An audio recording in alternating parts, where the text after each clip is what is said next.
Hola, soy Sandro Marcone. Bienvenidos y bienvenidas a este programa Conecte. Como ustedes saben, es un espacio de reflexión de la educación, una mirada hacia el futuro, tratando de trabajar consensos mínimos pero sostenibles. Salir de la crisis educativa, esperemos que sea tal vez el único consenso que hoy nuestro escenario político manda. Esta semana hemos estado mirando la problemática de la salud mental, específicamente en las escuelas, desde una mirada de las escuelas, pero eso nos ha llevado a mirar estructuralmente otras cosas, como por ejemplo el número de psicólogos, psicólogas, psiquiatras en el Perú. Hoy nos acompaña Lisette Pailet, decana de la Facultad de Psicología de la Universidad Científica del Sur. Lisette, bienvenida, muchísimas gracias por darnos un poco de tu tiempo hoy. Gracias, Sandro. De verdad, un gusto tener este espacio y poder reflexionar al respecto de nuestra educación y nuestra psicología. De hecho, como comentábamos hace unos días, creo que hay una fusión y un romance muy positivo donde podemos tener varios espacios para generar estrategias en conjunto, mirando estas herramientas que tenemos y atendiendo a las necesidades psicoeducativas, ¿no? Como las llamamos nosotros.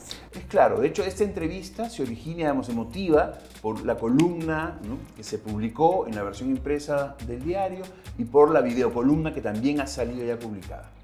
Y ahí planteamos una serie de dudas, ¿no? Planteamos, por ejemplo, que el número de psicólogos parece no ser suficiente, parece que tenemos uno para cada 300 habitantes, ¿no? ¿Cómo lo ve la universidad? ¿Cómo lo ves tú? ¿Cuál es esa problemática? ¿Están pensando en ampliar las vacantes de la psicología para atender la necesidad o cómo ven ustedes? Definitivamente, para nosotros marcó un hito la pandemia.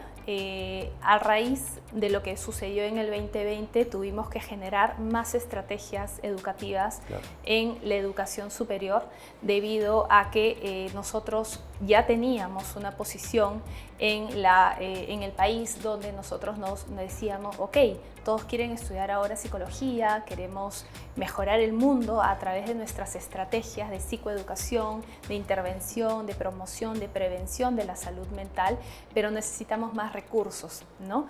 Entonces, esto no solamente se dio en la educación superior, también se dio en la educación básica y también en niños y adolescentes, no solamente en los adultos jóvenes y adultos mayores. La necesidad era amplia para toda la población.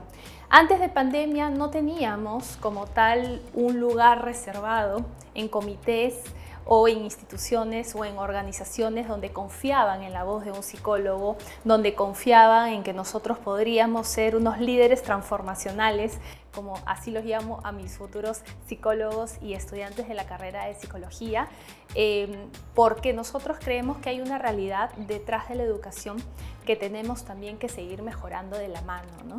Claro, ¿no? Habíamos efectivamente conversado en otros espacios y habíamos coincidido en que entre la certeza de que sin emoción no hay aprendizaje y que en la educación se construyen vínculos o se deberían construir vínculos entre estudiantes, entre el estudiante y los docentes y con las familias, ¿no?, es que cae como por gravedad la relación educación-psicología. Pero en el contexto, en el marco normativo, en el que supuestamente tiene que haber un psicólogo, al menos un psicólogo por cada institución educativa, y tenemos casi 90.000 instituciones educativas, queda claro que el número de psicólogos es corto, ¿no? Las cifras que yo he encontrado hablan de 100.000, de los cuales solo hay 30.000 colegiados, ¿no? Y entonces ahí ya no más, sin hablar de que podríamos esperar tal vez un perfil afinado a psicología educacional.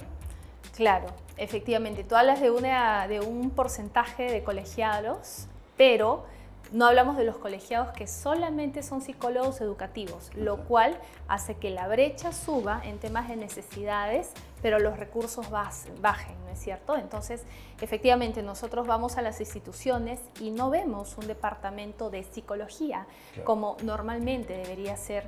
Ese sería el ideal, ¿no? Sino que vemos una psicóloga, 2 psicólogas, 3 psicólogas, donde tú llegas con ella, conversas con ella y ella necesita el soporte emocional porque no se da abasto para poder generar estrategias y herramientas para poder impactar a toda la población educativa que tiene, ¿no? Entonces, ¿a quién atendemos?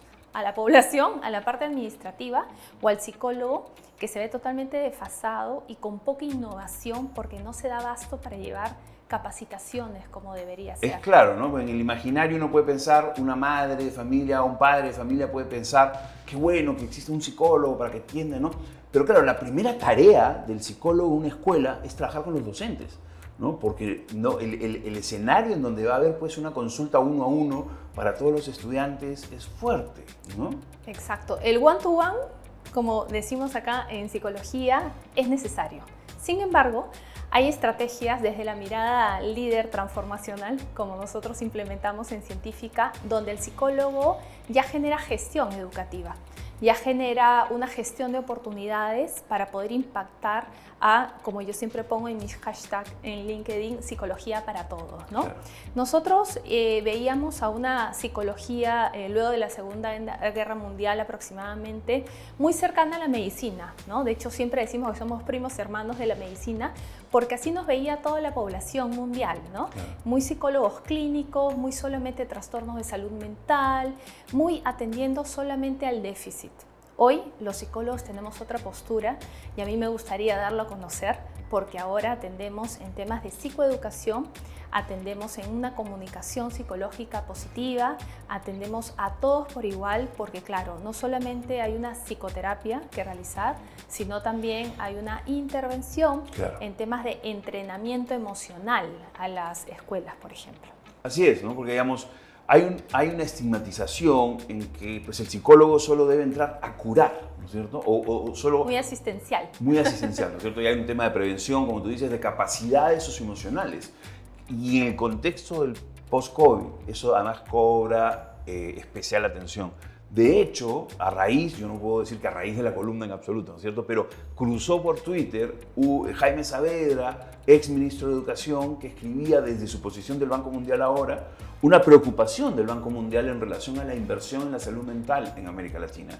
Y de hecho, a mí me llamó mucho la atención, me causó mucha impresión, esta frase que él decía, ¿no? Quiere decir que más de la mitad de la población mundial vive en países con un psicólogo para cada 200.000 habitantes.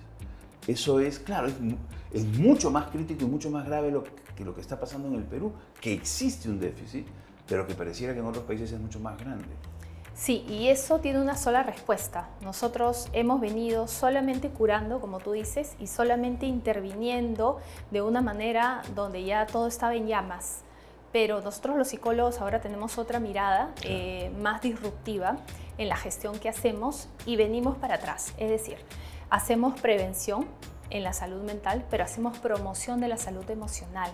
Ahora, esta psicología para todos que te comentaba hace un momento hace que todos, con o sin diagnóstico, podamos estar dentro de un foco de atención inicial para poder trabajar con el psicólogo y no necesariamente en un one-to-one, en uno a uno, sino también de manera comunitaria. Exacto. La psicología se ha vuelto muy comunitaria, muy para atender a toda la población y generar una estrategia de comunicación que te diga cómo actuar cuando se te presenta alguna adversidad en cualquier instancia de tu vida y tú ya aceleraste los amortiguadores emocionales, como le digo a mis alumnos, para poder enfrentarla y no esperar a que la pandemia llegue, como hago siempre este ejemplo, y que algunos impacten en la condición de salud mental peor a la que tenía o que se dé cuenta que necesariamente ya entró en un diagnóstico o que no sabe qué hacer por un simple cuadro de ansiedad que presenta, que puedes entrar, pero puedes salir si tuvieras los amortiguadores y la identificación socioemocional. Los porcentajes de los casos que tienen que ver con ansiedad y depresión en este sistema, se llama CICD, que puso el ministerio,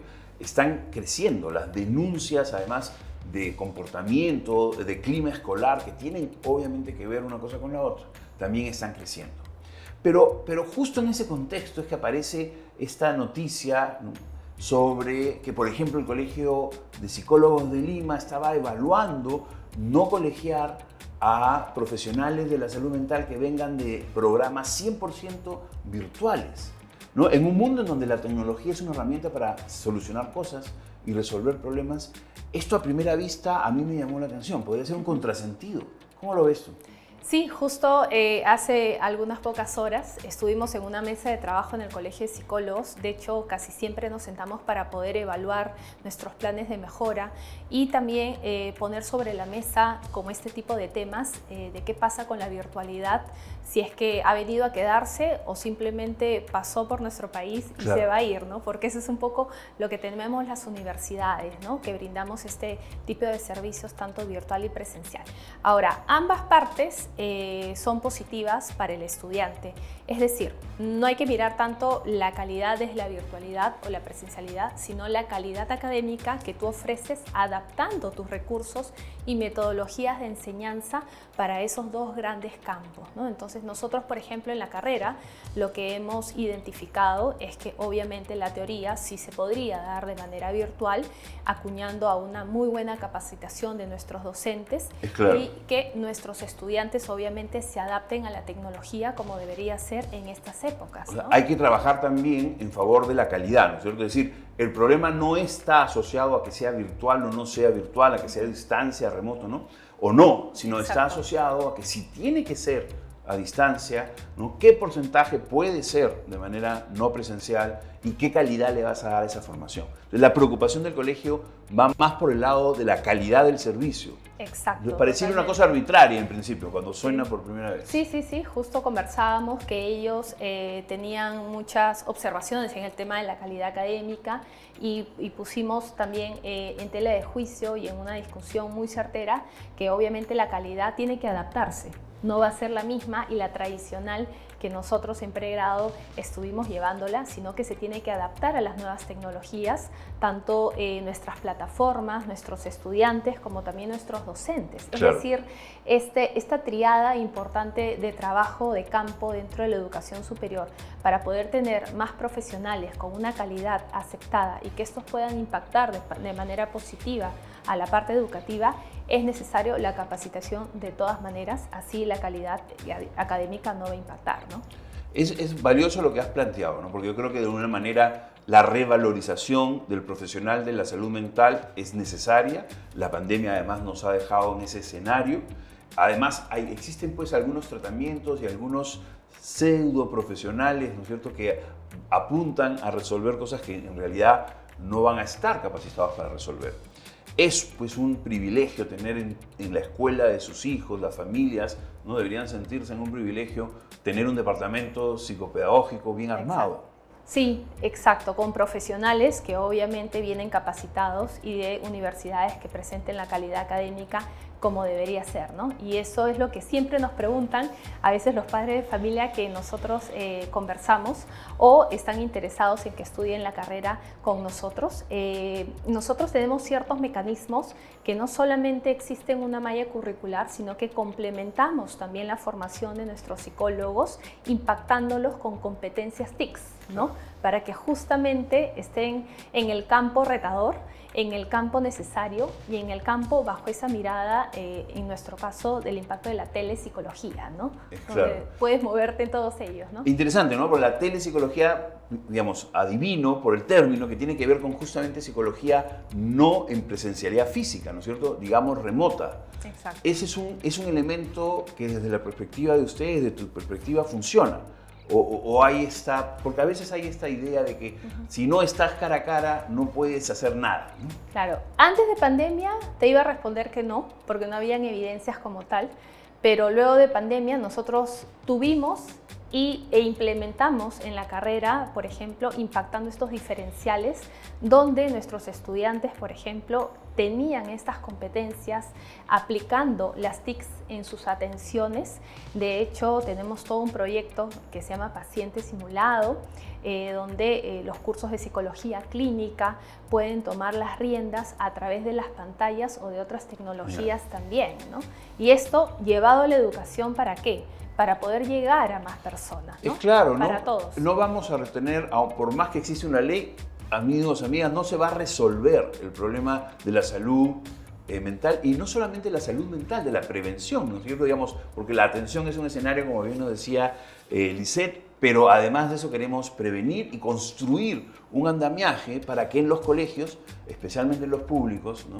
Porque es donde tenemos una brecha más grande y donde la precariedad pues, del empleo público no está aislada, ¿no?